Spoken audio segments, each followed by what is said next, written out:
I am literally hiking an active volcano in the middle of the dark that killed 230 people literally 5 years ago. Like, what?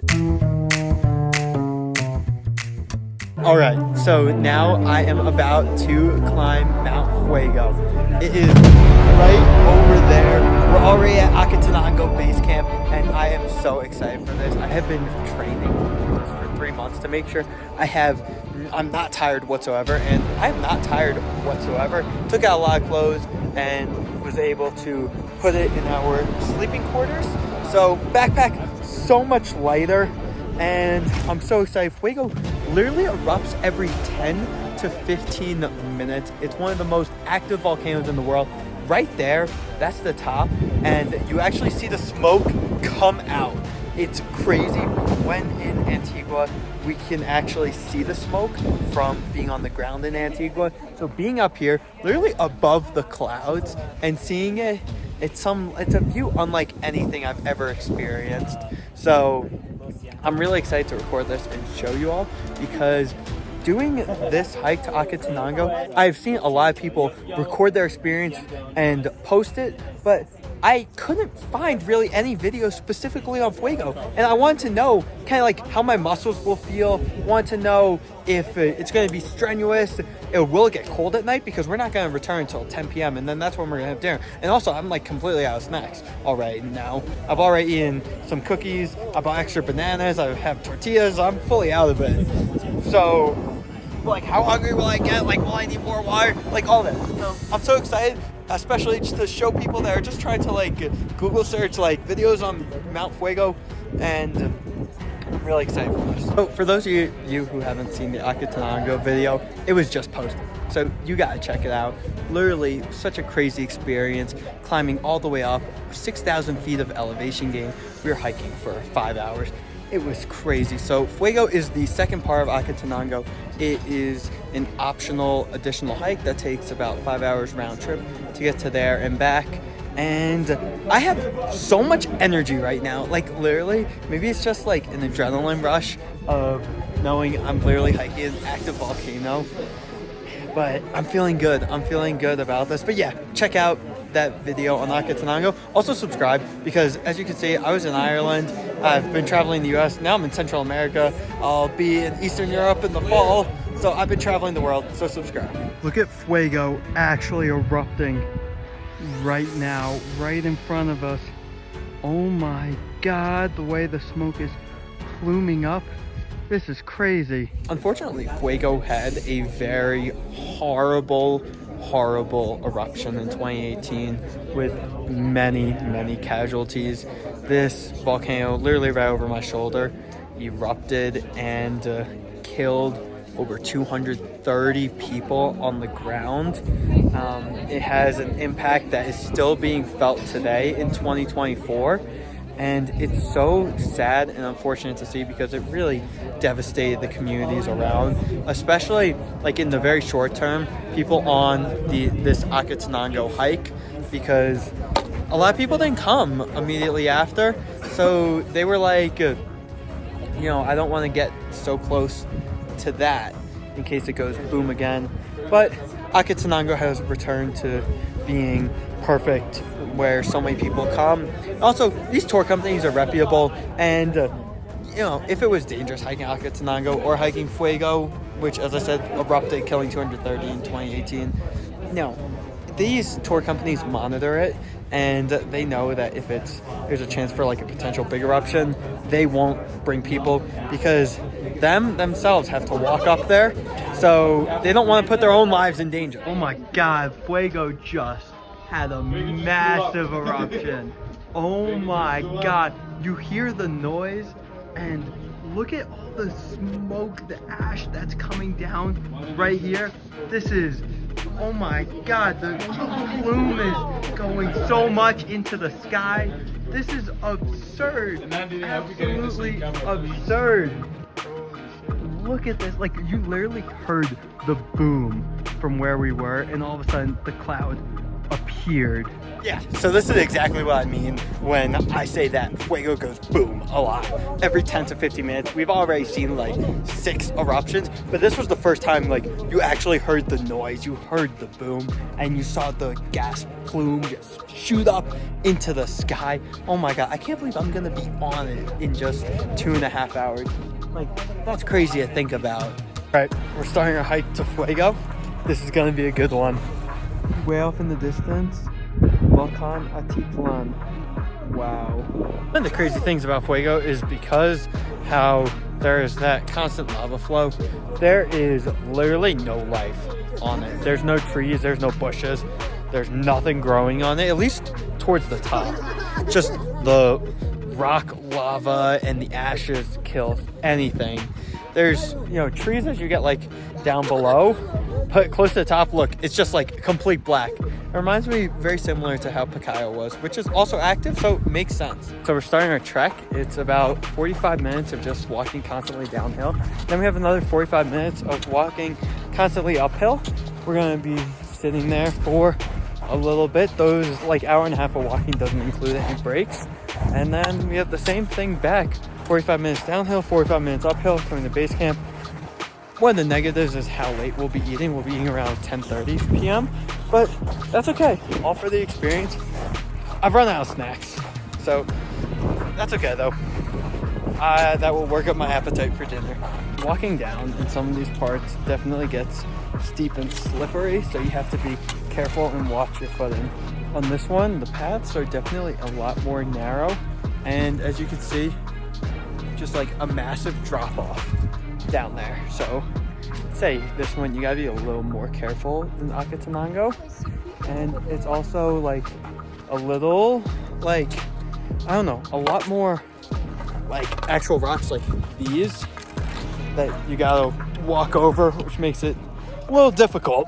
Okay, so we've only been going for about 15 minutes now, and the amount of rocks that I have gotten in my shoes is already more than my entire time hiking up Acatenango, which I guess this really shows how much more like volcanic ashes there are around here, which makes sense. We're getting closer to the activity of, you know, actual ashes coming down, and also just the fact that you're going downhill, so you're sliding more, which means that you're going to have a lot more rocks like come up and into your shoe.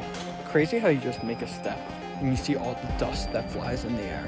The Fuego hike costed an additional 200 quetzales, so what is that? That's probably about only like $25 more.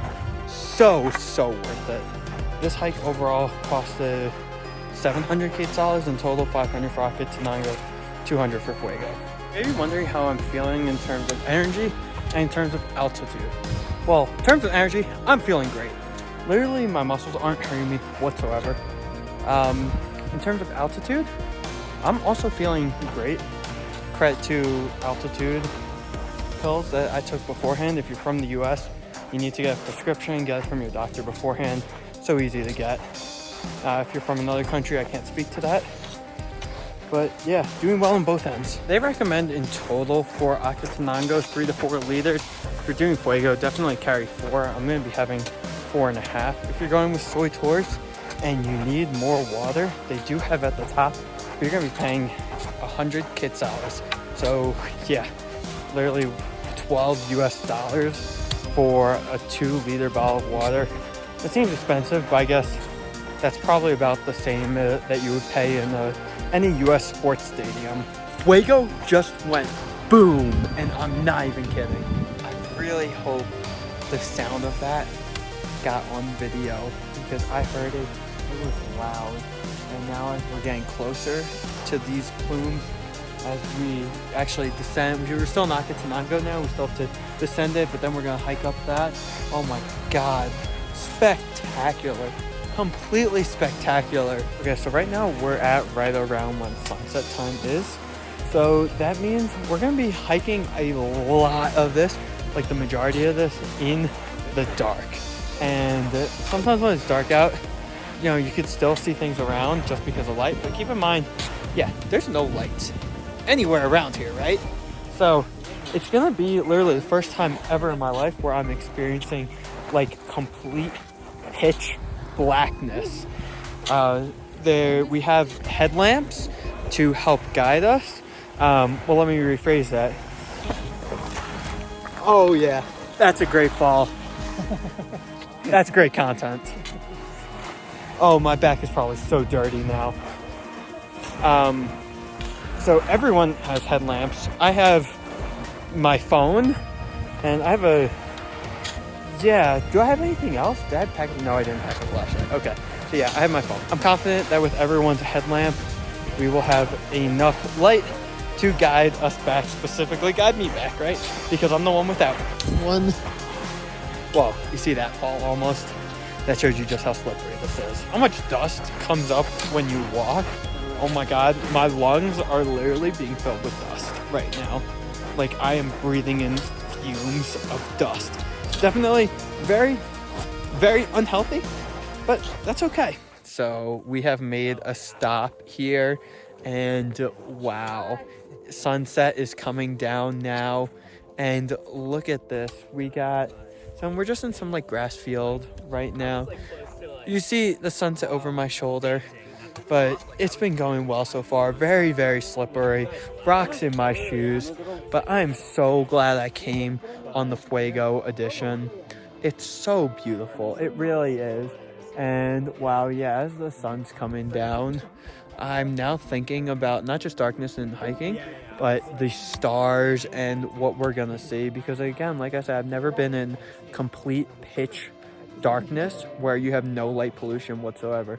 So I bet the stars are gonna be absolutely incredible. People were telling me beforehand, this is one of the hardest hikes that there is, and it's gonna be one of the most treacherous things and hardest things you've ever done. But I'm still feeling completely fine. My muscles are holding up great. I still have a lot of energy. So, I mean, I know it like definitely depends on fitness level. But if you're, oh my God, as I'm talking this, interrupted, Fuego went off again. But yeah, I'm doing great. If you have the energy, do the Fuego extension. The sun has set and it has gotten dark really, really quick. Much quicker than I ever would have expected. And it has also gotten cold really quick. So I now have 2 pairs of pants on, long sleeve shirt. I have a jacket in my bag still when it gets a little colder, as well as gloves and a neck warmer. And we're starting our climb up Fuego now. We are officially on Fuego. So uphill from here. It has surprisingly gotten very windy. So if you're thinking about what jacket to bring one, probably like a windbreaker. I find it crazy just how we're going up this and it's literally dark out, and the fact that I have to shine a light on my face just so you guys can see me. I've never done anything like this before. It's a whole new experience. So, you know, this is also part of why I recommend it, just because of not just the fact that you get to climb an active volcano, see lava, but just the experience of climbing in the dark. Like, how crazy is that? We're still before the point where the sun has fully set, so there's still some natural light coming at us. So still a little bit until it'll be pitch black, so that'll be crazy. All right, so I'm now starting to feel it. Like 15 minutes ago, 20 minutes ago, I had so much energy. I felt like I could hike for like 3 hours more, but I'm starting to become gassed, starting to become out of energy, out of breath. Maybe the altitude's hitting me a little bit now. Look, I'm gonna take off the flashlight off me. And you can't see me. This is just from, only reason you can see part of me is because the glare of like the phone, that the phone's emitting on me from the home screen. But now look at this. There is nothing, you can't see anything, but the stars are absolutely incredible. It's unlike anything I have ever seen before, and I'm not even joking. Like, you just look up and I didn't even know, like I knew, but like I didn't even realize like there were this many stars in the sky, because before this I've only been in very urban areas where there's massive light pollution, you can't see any of this. The only remote place I've been in my life was, I guess, like on a cruise ship, but like there's so many lights coming from a cruise ship you can't see anything. And then Svalbard, there's literally like nothing, but when I was there it was 24 hours of daylight, so of course with that we couldn't see anything. So this is crazy. I believe that I'm climbing this in pitch dark. Like, this is crazy. This is absolutely crazy. At night, it drops to 0 degrees Celsius, 32 degrees Fahrenheit. It can sometimes even get lower. And with a wind chill, it's very windy. It can get much worse. So, yeah, I am cold right now. But I still have a jacket in my bag and gloves and a neck warmer to put on. Also, because it's so dark, it's so easy to get lost and so easy to lose your tour group. We've already seen multiple people in this pitch black not be able to find their tour group. Soy Tours does an excellent job making sure everyone's accounted for. So very thankful for that. Look way off in the distance how you can see Antigua and how you can see all the light from it. Oh my god. So we made it to the summit and it was a lot more difficult than I expected. It really started getting me towards the end.